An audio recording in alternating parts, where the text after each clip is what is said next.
हरे कृष्णा। आज हम 9th chapter का 4 श्लोक पढ़ेंगे 11 से 14 तक।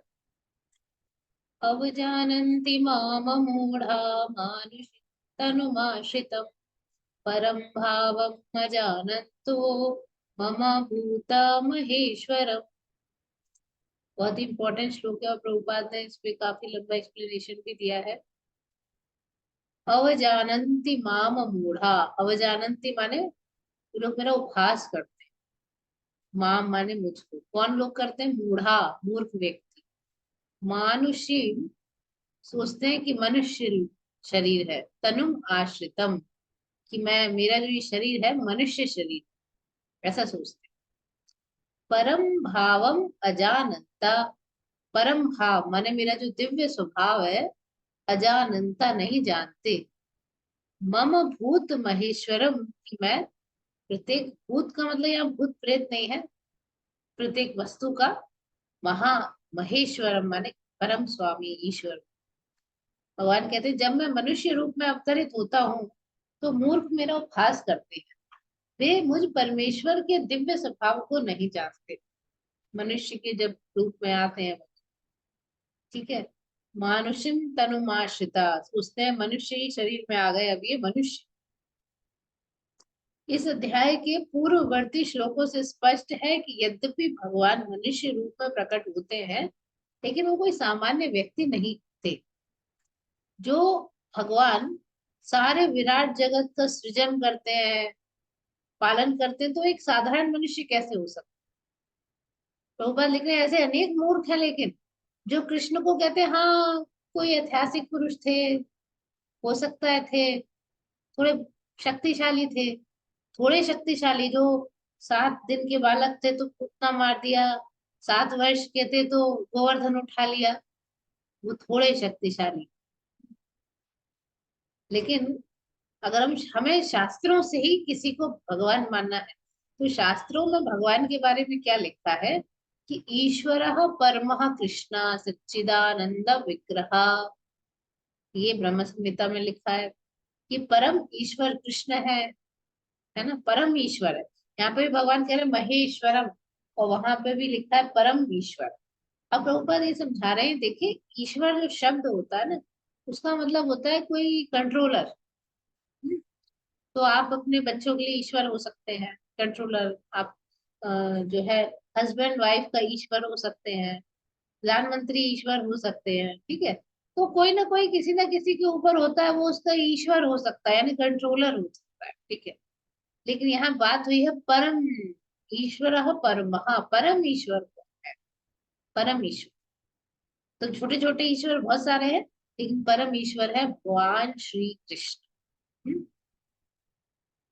तो कृष्ण कौन है?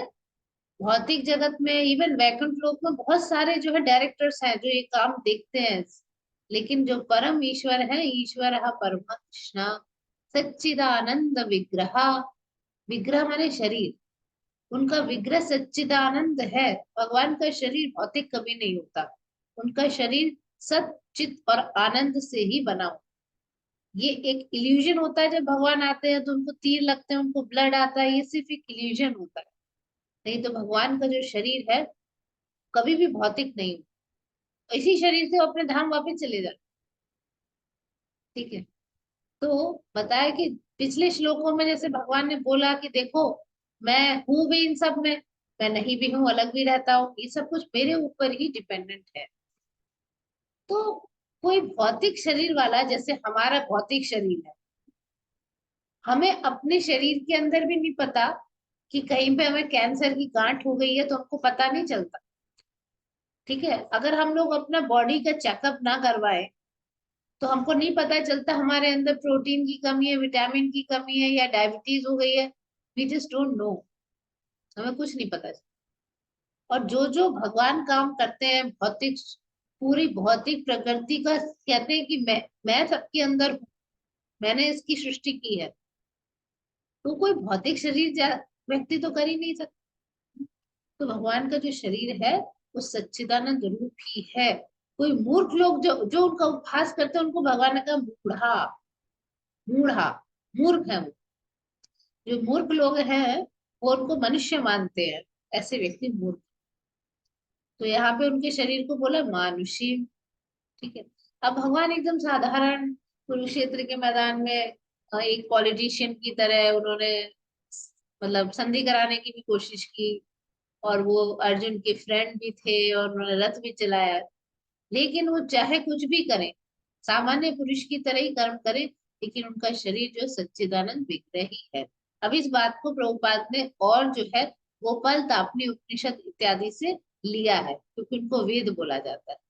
सच्चिदानंद रूपाय कृष्णाय, ये गोपाल तापनी उपनिषद का पहला ही श्लोक है। सच्चिदानंद रूपाय कृष्णाय, यानी कि जिनका सच्चिदानंद रूप है, यानी जिनका जो शरीर है सच्चिदानंद है। सत्य चित आनंद, एटर्नल, फुल ऑफ नॉलेज। चित माने फुल ऑफ नॉलेज यानी ज्ञान, आनंद माने ज्ञान, आनंद माने आनंद। ठीक है। सत माने हमेशा जो रहे, एटर्नल। ठीक है। तो सच्चिदानंद रूपाय कृष्णाय, और वेदों में और भी वर्णन है, तमेकम गोविंदम। ठीक है। तो भगवान क्या है, एक वही है जो इंद्रियों कायों के स्वामी है। सच्चिदानंद विग्रहम, फिर से आया है सच्चिदानंद विग्रह। ये गोपाल तापनी उपनिषद का 35वें मंत्र में भी आया है। तो प्रभुपाद समझा रहे हैं कि भगवान तो सच्चिदानंद रूप है, फिर भी भगवत गीता के ऊपर कमेंट्री करने वाले ऐसे कितने लोग हैं जो कहते हैं वो तो सामान्य पुरुष, जबकि भगवान सामान्य पुरुष नहीं है। उनका शरीर मानुष्य नहीं है, मनुष्य जैसे दिखते हैं, लीला तो करते, लेकिन भगवान सच्चिदानंद। तो प्रभुपाद साफ साफ कह रहे हैं कि जिसकी एक्चुअल में अल्पज्ञता है, लेकिन भले ही पूर्व कर्मों की वजह से कोई विद्वान बन के पैदा हुआ हो, कोई संस्कृत पर कमेंट्री करे, स्टिल वो मूर्ख ही है, मूढ़ बोला है। तो ऐसे क्यों, ऐसे लोग क्यों नहीं सामान्य पुरुष कहते हैं, क्यों ऐसे सोचते हैं ऐसे मूर्ख लोग? तो बात कह रहे हैं क्योंकि वो भगवान के गुह्य कर्म और उनकी विभिन्न शक्तियों से अपरिचित रहते। दे डोंट नो भगवान की कर्म कैसे। वो नहीं जानते कि कृष्ण का शरीर पूर्ण ज्ञान आनंद का प्रतीक।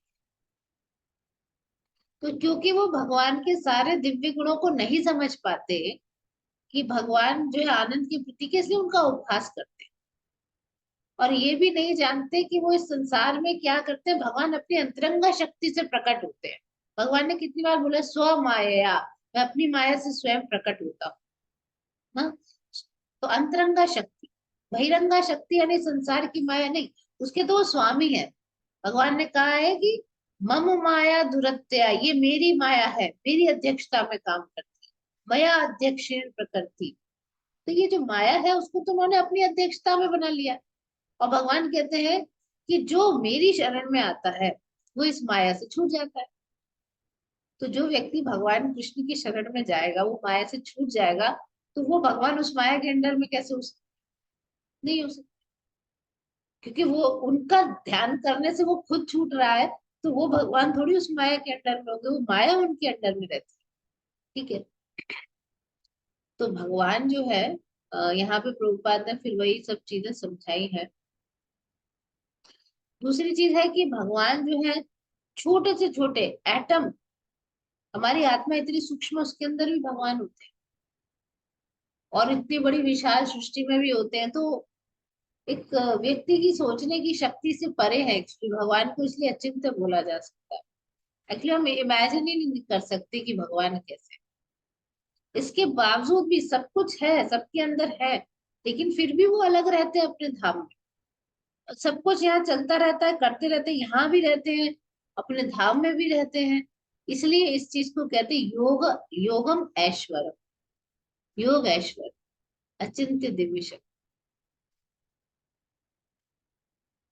ठीक है। तो यहाँ पे प्रभुपाद ने यहाँ पे यही बताया है कि जो पूर्णतः उनकी शरण में जाते हैं और कृष्ण भावना तो जो भक्त होते हैं, शुद्ध भक्त, वो इस चीज को समझते हैं।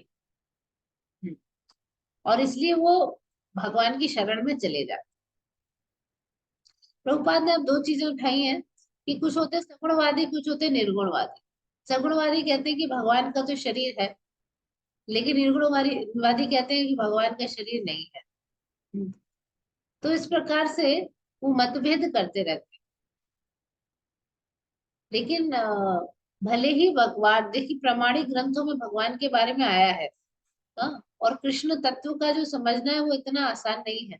लेकिन अगर हम उनको बहुत स्क्रूटिनाइजिंगली पढ़ें, भागवतम और श्रीमद् भगवत गीता को, तो हमें पता चलेगा कि श्री कृष्ण स्वयं भगवान है, बल्कि इस धराधाम में प्रकट हुए साधारण मनुष्य नहीं है। ठीक है, कि सगुण निर्गुण का मतलब ही नहीं है। भगवान के अंदर जो है भौतिक गुण नहीं होते हैं, इसलिए वो निर्गुण है, लेकिन उनका शरीर होता है जो सच्चिदानंद होता है, उनका मनुष्य शरीर नहीं होता है, बस इतना ही समझ। तो ये पूछा है कि जब शौनक आदि मुनियों ने पूछा भगवान के कार्यकलापों के बारे में, भगवान कृष्ण के, ये श्रीमद् भागवतम के प्रथम स्कंद का प्रथम जो चैप्टर है उसका 20वां श्लोक है। उसमें उन्होंने बताया, कृतवान किल कर्माणि सह रामेण केशवा अति मर्त्यानि भगवान गूढ़ कपट मानुष, कपट मानुष, कपट से मनुष्य बन के आए। इसका मतलब क्या है कि भगवान कृष्ण ने बलराम, राम माने बलराम, रामेण केशवा, भगवान कृष्ण ने बलराम के साथ मनुष्य की भांति क्रीड़ा की, और इस तरह उन्होंने अति मर्त्यानि, अति मानवीय कार्य किए। कपट, एक्चुअली मनुष्य जैसी लीला उन्होंने की, ऐसा लगता है वो मनुष्य है, लेकिन वो है नहीं। ठीक है, तो इसलिए यहाँ पे बताया है कि जब भगवान प्रकट हुए थे तो अपने माता पिता के समक्ष चतुर्भुज रूप में प्रकट हुए। तो जब भगवान के माता पिता थे वसुदेव और जो, उन्होंने, देवकी ने प्रार्थना की कि आप एक सामान्य शिशु हो जाइए, तो वो एक छोटे बच्चे बन गए, मानव की तरह हो गए। ठीक है, तो वो एक सामान्य शिशु को, तो उनका मतलब एक सामान्य व्यक्ति जैसा दिखना उनके दिव्य शरीर का एक गुण है।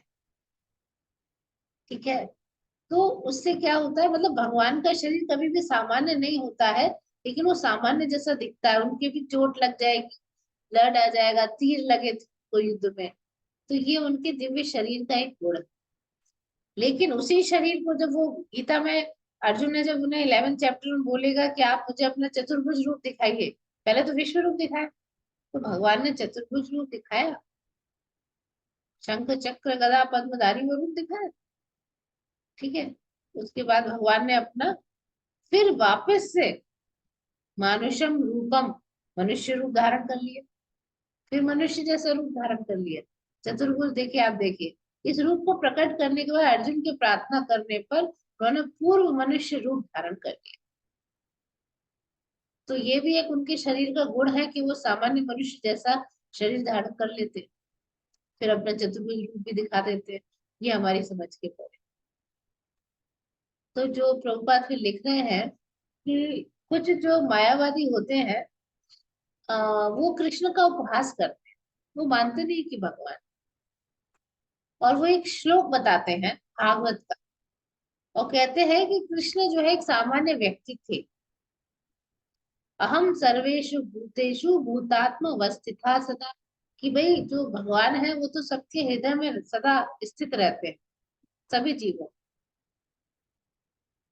तो लेकिन इन श्लोकों का जो श्लोक है ना, उनके अर्थ हमें भक्तों के द्वारा समझने चाहिए, जैसे कि विश्वनाथ चक्रवर्ती ठाकुर, जीव गोस्वामी। हमें ऐसे, जो व्यक्ति के अंदर बुद्धि की कमी है और वो अगर श्लोकों का अर्थ करने बैठेगा, तो जैसे जाकिर नाइक थे ना, उन्होंने अर्थ का अनर्थ कर दिया, कुछ भी श्लोक उठा के कुछ भी बोल के वो प्रूव कर दिया जी मोहम्मद साहब ही सबसे बड़े भगवान। ठीक है, इस्लाम सबसे बड़ा। तो यहाँ पे यही है कि किसी भी अनाधिकारी व्यक्ति की टीका नहीं पढ़नी चाहिए, जो भगवान की शुद्ध भक्त है उन्हीं की टीका पढ़नी चाहिए। तो जो जीव गोस्वामी ने जब इस श्लोक की टीका की, तो उन्होंने बताया कि भगवान जो कृष्ण है वो अपना विस्तार परमात्मा रूप में करते हैं और हर कण कण में समा जाते हैं। इसलिए कहा है कि वो सभी भूतों के अंदर, यानी कि जीवात्माओं के अंदर वो स्थित है। जो भी चर और अचर जो भी, हर किसी के अंदर चले जाते हैं। ठीक है, तो इसलिए आप प्रभुपाद समझा रहे हैं कि कोई नया नया भक्त होता है ना, वो उसको भगवान के विग्रह में तो बड़ी श्रद्धा होती है, लेकिन वो भक्तों का सम्मान नहीं करता, क्योंकि वो ये बात नहीं समझ पाता कि ये जो भगवान का विग्रह है, अरे तो इस भक्तों के अंदर भी तो भगवान कह रहे हैं कि मैं रहता हूँ इनके हृदयों में भी। तो वो ये चीज नहीं समझ पाता। तो ये इसे थर्ड कैटेगरी के ड्यू भक्त बोला जाता है। तो उसके बाद विश्वनाथ चक्रवर्ती ठाकुर कहते हैं इस प्रकार की मानसिकता को सुधारना चाहिए, और भक्तों उस भक्त को ये समझना चाहिए कि भगवान जब प्रत्येक के हृदय में है, मतलब जैसे भगवान जो है ठाकुर जी मंदिर में विराजमान है, ऐसे सबके हृदय में भी विराजमान। तो जिस प्रकार से आप मंदिर में भगवान का सम्मान करते हो, ऐसे हर जीव का सम्मान करना चाहिए, क्योंकि उसके हृदय में परमात्मा रहते हैं। तो हर जीव का सम्मान करना चाहिए। फिर दूसरे अपोजिट टाइप के लोग होते हैं, वो कहते हैं अरे क्या मूर्ति पूजा करते हो, हम नहीं मानते। मूर्ति पूजा बोलते हैं, वो तो कड़कड़ में है। ठीक है, अगर प्रभुपाद कह रहे हैं अगर भगवान कड़कड़ में है तो क्या भगवान के विग्रह में नहीं है? मंदिर के विग्रह में भी है, इसका मतलब आप उसकी उपासना, उसकी उपहास क्यों करते हैं, उसका मजाक क्यों उड़ाते हैं? तो खैर, वो लोग कहते हैं यहाँ नहीं, उनको भी समझना चाहिए कि जब भगवान कड़कड़ में है तो वहां विग्रह में भी मौजूद है। और भगवान इतने शक्तिशाली है, विग्रह में मौजूद रह के आपके साथ कई बार रेसिप्रोकेशन भी करते हैं, खीर खा जाते हैं। कुछ भक्तों को कई अनुभव हुए हैं भगवान के विग्रहों के साथ। तो भगवान क्या नहीं कर सकते, वो तो कुछ भी कर सकते हैं, परम स्वतंत्र है। ठीक है, तो प्रभुपाद कह रहे हैं कि सगुणवादी निर्विशेषवादी आपस में लड़ते रहते हैं, लेकिन कृष्ण भावनामृत में जो ट्रेंड भक्त है पूर्ण रूप से, वो जानता है कि यद्यपि कृष्ण भगवान है लेकिन वो सर्वव्यापी भी है। कृष्ण भगवान है, गोलोक धाम में रहते हैं, लेकिन वो हर जगह भी है, जगह जगह। तो ब्रह्म संहिता में एक श्लोक आया है कि अ, भगवान जो है गोलोक एव निवसति, गोलोक में रहते हैं, लेकिन वो हर ब्रह्मांड के हर कण कण में भी। अब है 12वां श्लोक। तो 12वां श्लोक क्या कहता है कि जो 11वें श्लोक वाले लोग हैं, जो भगवान को भगवान नहीं मानते और उपहास करते हैं, ठीक है, नास्तिक टाइप है एक तरीके से, तो ऐसे लोगों के संग क्या होता है? मोगाशा मोग कर्माणो मोग ज्ञान विचेतसा राक्षसी मासुरीं चैव प्रकृतिं मोहनीं श्रिता। कह रहे हैं कि जो लोग मोहग्रस्त रहते हैं, वे आसुरी तथा नास्तिक विचारों के प्रति आकृष्ट। ठीक है, आसुरी राक्षसी, आसुरी प्रकृति, नास्तिक टाइप हो जाते हैं। तो अगर वो इस टाइप से नास्तिक हो जाते हैं, उनके मन इसमें रहते हैं, तो उनका क्या हाल होता है बताते हैं। इस मोहग्रस्त अवस्था में उनकी जो मुक्ति की आशा है, जो सकाम कर्म है, ज्ञान का अनुशीलन है, वो सब वेस्ट हो जाता है, निष्फल। ना तो उनकी मुक्ति होगी, ना उनके ज्ञान का उन्हें कोई फल मिलने वाला है, सब निष्फल हो जाता है। वो बात लिख रहे हैं, ऐसे अनेक भक्त हैं जो ये दिखाते हैं कि मैं तो बड़ा कृष्णा कॉन्शियसनेस में हूँ, भक्ति कर रहा हूँ, लेकिन ये अंदर ही अंदर वो समझ नहीं पाते कि कृष्ण परम भक्त। अगर कोई इस तरीके का है कि मान लीजिए दिखावे के लिए भक्ति कर रहा है, और कुछ लोग तो नहीं करते भक्ति, और दोनों लोग ये नहीं मानते कि कृष्ण भगवान। तो तो जो व्यक्ति भक्ति कर रहा है, लेकिन मन में वो जानता है कि कृष्ण भगवान नहीं, वो ऐसा सोचता है, तो उसको जो भक्ति का फल है भगवान के धाम जाना, वो नहीं प्राप्त। ही कैनॉट गो, निष्फल हो जाएगा, भगवान के धाम नहीं जा सकते वो। और जो लोग सोचते हैं हम सिर्फ पुण्य कर्म करते रहे, पुण्य कर्म करते रहे, ऐसा तो वैसे हो नहीं सकता, आपसे पाप भी होते हैं, और फिर हम जो है जन्म मृत्यु से मुक्त हो जाएंगे, वे भी सफल नहीं हो पाते। क्योंकि वो क्या करते हैं, कृष्ण का उपहास करते हैं। अगर आप कृष्ण का उपहास करते हैं, भले ही आप पुण्य कर्म करें, लेकिन आप जन्म मृत्यु के चक्कर से मुक्त नहीं हो सकते। तो जो लोग कृष्ण पर हंसते हैं, उनको आसुरी और नास्तिक समझना चाहिए। ठीक है, और 7वें चैप्टर में बताया ही गया है 4 प्रकार के लोग जो भगवान की शरण में नहीं जाते। तो उसमें एक आसुरी शब्द भी आया है। आसुरी दुष्ट लोग जो है कभी कृष्ण की शरण नहीं जाते, वो उनका उपहास करते हैं, शरण नहीं जाते, ऐसे लोगों को कभी मुक्ति नहीं मिलती। तो वो क्या करते हैं, वो कुछ बैठ के ना मानसिक चिंतन, इस तरीके की थ्योरी बहुत चल रही है कि मेडिटेशन करो, मेडिटेशन करो, उससे क्या हो जाएगा, तुम भी भगवान बन जाओ, तुम भगवान ही हो, तुम भूल गए हो। इस प्रकार की थ्योरी चलती। और ऐसे सोचते सोचते कुछ होता तो जाता है नहीं, वो अपने को सोचने लगता मैं ही कृष्ण बन गया। ठीक है। तो ये जो है ना भ्रम है और कुछ नहीं। इस प्रकार से जो है वो भले ही ज्ञान की तरफ जाए, इस प्रकार का नास्तिक और आसुरी लोग, तो उनको उसको फल नहीं मिलता, क्योंकि वो गड़बड़ सोच रहे हैं, सोचे उनको गलत रहे। तो ऐसे व्यक्ति चाहे वेद पढ़ते रहे, लेकिन वेदों से वो ये निकालते हैं मीनिंग, क्योंकि वेद भी हमें ऐसे व्यक्ति से पढ़ना चाहिए जो भक्त हो एक्चुअली, तो वो श्लोक का सही मीनिंग बताए। तो आप वेद पढ़ोगे, समझ में आएगा नहीं, आप सोचो अच्छा, अपना मन गढ़ंत मतलब लगा के या तो खुद को ही भगवान समझने लगोगे, ये कृष्ण का उपहास करोगे, तो उनका जो वेदों का ज्ञान का अनुशीलन भी निष्फल हो जाता है। प्रभुपाद लिख रहे हैं कि अगर आप कृष्ण को एक सामान्य व्यक्ति मानते हैं तो ये घोर अपराध है, बहुत घोर अपराध है। ठीक है। तो बृहद विष्णु स्मृति क्या कहती है, यो वेत्ति भौतिकम देहम कृष्णस्य परमात्मना। वेत्ति माने जो जानता है, जो सोचता है। कृष्ण की क्या है, भौतिक देह है। जो कृष्ण के शरीर को भौतिक मानता है तो उसको क्या होता है, उसे श्रुति और स्मृति के सारे अनुष्ठानों से वंचित कर देना चाहिए। और यदि कोई भूल से ऐसे व्यक्ति का मुंह देख ले तो उसे तुरंत गंगा का स्नान करना चाहिए।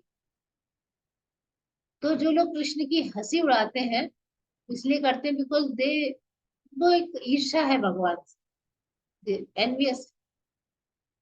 और उनके फिर भाग्य में फिर यही लिखा है कि जन्म जन्मांतर तो वो ऐसे ही असुर टाइप की योनि में आते रहेंगे और दूर दूर दूर होते जाएंगे कृष्ण से, और गहनतम अंधकार में गिरते जाएंगे। ऐसा ईशोपनिषद में भी 13वां श्लोक। महा अब अभी तक भगवान ने ऐसे लोगों के बारे में बताया जो लोग भगवान को नहीं जानते, नास्तिक आसुरी प्रकृति के। अब भगवान भक्तों के बारे में बताएंगे कि जो महात्मा है वो कौन।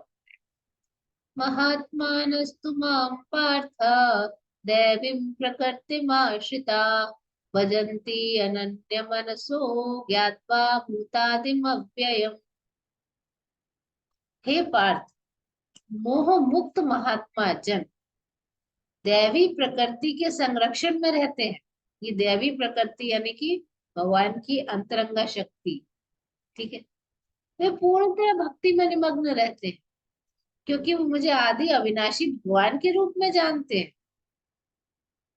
जो सोचता है कि कृष्ण का शरीर तो भौतिक है, मनुष्य है, वो कोई भगवान नहीं है, ऐसे नास्तिक लोग शरण में जाते नहीं, वो मुक्त नहीं हो सकते। लेकिन जो महात्मा लोग होते हैं वो इतने आनंद में रहते हैं, भगवान की भक्ति को जानते हैं कि भगवान तात्पर्य।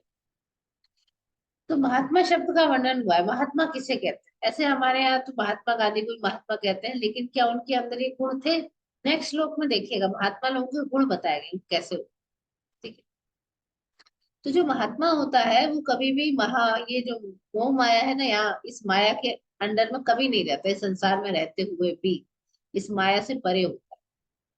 तो किसके अंडर में रहते हैं, दैवी प्रकृति के। क्योंकि जो हम लोग है ना, अ, जीवात्मा है, तटस्था शक्ति, वो किसी ना किसी के अंडर में रहेगी। या तो इस मोह माया के चक्कर में रहेंगे, और या फिर वो भगवान की शक्ति के अंडर, जो भगवान की अंतरंगा शक्ति, भगवान की शक्ति ये भी है। ठीक है। तो 7वें अध्याय में किया है कि जो भक्त होते हैं वो भगवान की शरण ग्रहण कर लेते हैं, है ना, और भौतिक प्रकृति के वश से मुक्त हो जाते हैं। ये उनकी एक क्वालिफिकेशन। जो भी व्यक्ति भगवान की पूर्ण रूप से शरण ग्रहण कर लेता है, तुरंत इमीडिएटली वो इस भौतिक माया के प्रभाव से मुक्त हो जाता है, देवी माया में स्थित हो जाता है, जहां उसको पता है एग्जैक्टली मैं कौन हूं। यानी कि कोई पागल है, पागल खाने में अपने कह रहा है मैं डॉक्टर हूँ डॉक्टर, फिर उसको कुछ दवाइयां ववाई दी गई, वो ठीक हो गया। अब उसको समझ में आया कि मैं डॉक्टर वॉक्टर कुछ नहीं हूँ, मैं तो ये था, मैं ये हूँ। तो वो बाहर आ जाएगा पागल खाने। तो इसी प्रकार से हम अभी अपने को कुछ समझते हैं, माया के प्रभाव में है। तो जब हम शरणागत हो जाते हैं तो हम तुरंत भगवान अपनी दैवी प्रकृति के संरक्षण में हमें ले लेते हैं। ठीक है। और जैसे ही वो ले लेते हैं तो हमको अपनी एक्चुअल पहचान पता चलती है कि हम कौन हैं। ठीक है। तो आध्यात्मिक प्रकृति कहते हैं दैवी प्रकृति, यानी कि स्पिरिचुअल एनर्जी है भगवान, राधा रानी कहते हैं। ठीक है। तो जब हम भगवान की शरण हो जाते हैं तो महात्मा कहा जाता है। तो महात्मा लोग कैसे होते हैं? वो भगवान कृष्ण के अलावा और कुछ उनका ध्यान नहीं जाता, उन्हें पता है कि कृष्ण परम भक्त। तो ऐसे जब महात्मा के लेवल पे पहुंचते हैं तो और शुद्ध भक्तों की संगति करते हैं। और जो पूर्ण शुद्ध भक्त है वो तो इवन चतुर्भुज रूप से आकृष्ट नहीं होते, वो तो सिर्फ भगवान के द्विभुज वृंदावन के रूप से आकृष्ट। अब महात्मा लोग क्या करते? सततम कीर्तयन्तो मां यतन्तश्च दृढव्रताः नमस्यन्तश्च मां भक्त्या नित्ययुक्ता उपासते। महात्मा लोग क्या करते हैं?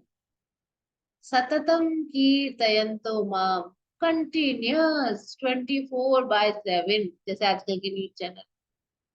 भगवान कह रहे हैं कि मेरी महिमा का नित्य कीर्तन करते हुए दृढ़ संकल्प के साथ, दृढ़ व्रता प्रयास करते हैं, नमस्यन्तश्च मुझे नमस्कार करते हैं, और भक्ति भाव से निरंतर मेरी पूजा करते हैं।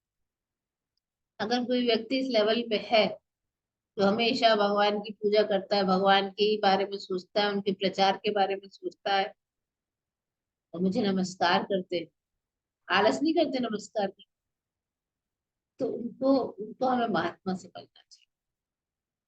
तो किसी भी सामान्य पुरुष को आप कह दो भी ये महात्मा हो गए, ऐसे महात्मा नहीं होते। यानी महात्मा गांधी भी एक्चुअल में देखा जाए तो महात्मा नहीं थे। वो कहाँ भगवान कृष्ण की पूजा में हमेशा लगे रहते थे, वो पॉलिटिक्स में लगे रहते थे। वो सोचते थे मैं ये सुधार दूं, कई अच्छे आइडियाज दूं। ठीक है। लेकिन वही है। तो यहाँ पर जो महात्मा है हमेशा कृष्ण के गुणों का कीर्तन करते हैं, और कोई काम नहीं है उनके पास। उनको कुछ मजा नहीं आता है संसार के लोगों के गुणों का कीर्तन करने में। महात्मा लोग अपने गुणों का भी कीर्तन नहीं करते। अपनी प्रशंसा करना तो मृत्यु के समान माना जाता है, दूसरे की बुराई करना भी उसको मारने के समान माना। ऐसा महाभारत में अर्जुन और युधिष्ठिर के बीच में हुआ था। ठीक है। तो वह सदैव क्या होते हैं कि गुणगान करते हैं। तो इसका मतलब गुणगान करने के लिए कोई तो मनुष्य होना चाहिए, मतलब कोई रूप तो होना चाहिए ना। ऐसे क्या निर्विशेष का क्या गुणगान करेगा जिसका कोई रूप ही नहीं है? हम कहते हैं भगवान तो एक लाइट है, कोई उनका रूप नहीं है, उनका क्या गुणगान होगा भाई? लाइट का क्या गुणगान? लेकिन जब भगवान का गुणगान होता है कि भगवान की आंखें तो इतनी सुंदर है, थोड़ी रेडिश है, कमल जैसी है, भगवान ने ऐसे ऐसे मुकुट पहना है, भगवान के मकराकृत कुंडल है, भगवान ने मोर पंख धारण किया है, भगवान ऐसे त्रिभंग स्टेट में खड़े हुए हैं, उनके हाथ में बांसुरी है, उन्होंने पीतांबर पहना हुआ है, भगवान ये लीला करते हैं, भगवान वो लीला करते हैं। तो इसी का तो गुणगान होगा। अब भगवान एक लाइट है, अब क्या कर लोगे उसके आगे? कुछ नहीं। ठीक है। तो हम उसका कुछ नहीं, उसमें कुछ आनंद नहीं। तो गुणगान जो करते हैं भगवान की असामान्य लीलाओं का गुणगान करते हैं। तो इसीलिए ऐसे महात्मा भगवान के प्रति आसक्त। जो ब्रह्म ज्योति के प्रति आसक्त है उसको महात्मा नहीं कहा गया। वो गुणगान ही नहीं करेगा ना, कीर्तन कैसे करेगा सतत? तो अन्य अगले श्लोकों में अन्य प्रकार से वर्णन किया गया है कि वो जो ब्रह्म ज्योति के प्रति आकृष्ट होता है उनके बाद। तो जैसे भागवतम में है श्रवणम कीर्तनम विष्णु स्मरण, ये सब 5 रस है। शांत रस, दास्य रस, माधुर्य रस, साख्य रस और श्रृंगार रस। तो इस प्रकार मतलब माधुर्य श्रृंगार रस एक है, वात्सल्य रस। तो ये जो रस है, इन 5 रस में से किसी एक रस में वो दृढ़ व्रता होकर भगवान का भजन करता है। तो जैसे शांत रस है, जैसे प्रजा राजा से प्रेम करती। दास्य रस है, जैसे हनुमान जी का प्रेम था दास्य भाव में राम जी के। साख्य है, जैसे अर्जुन का था, या भगवान की बहुत सारी सखा है, मधुमंगल वगैरह, ये सब साख्य रस में। वात्सल्य जैसे माता पिता रूप में, और माधुर्य जैसे गोपियां, भगवान की रानियां। ठीक। तो वो एक किसी रस में दृढ़ व्रत रहते हैं। ये रस अपने आप पता चलता है। आपको ऐसे इमेजिनेशन करने की जरूरत नहीं है। जब हम ध्यान पूर्वक जप करते हैं तो एक स्टेज आने पर पता चल जाता है कि हमारा रस क्या है भगवान से प्रेम करने का। हमारा एक ऑलरेडी रस है, ऑलरेडी हमारा एक स्वरूप है, प्री डिसाइडेड। उस वो हमें रिवील हो जाएगा, हमें पता चल जाएगा जब हम चैंटिंग करेंगे तब। ठीक है। तो इसमें अपने मन से मनगढ़ंत कोई रस को सोचना नहीं।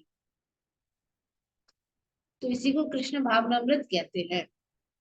देखिए, भक्ति में कुछ कार्य है जिन्हें दृढ़ व्रत कहा जाता है, जैसे कि काशी पे जन्माष्टमी पे उपवास करना।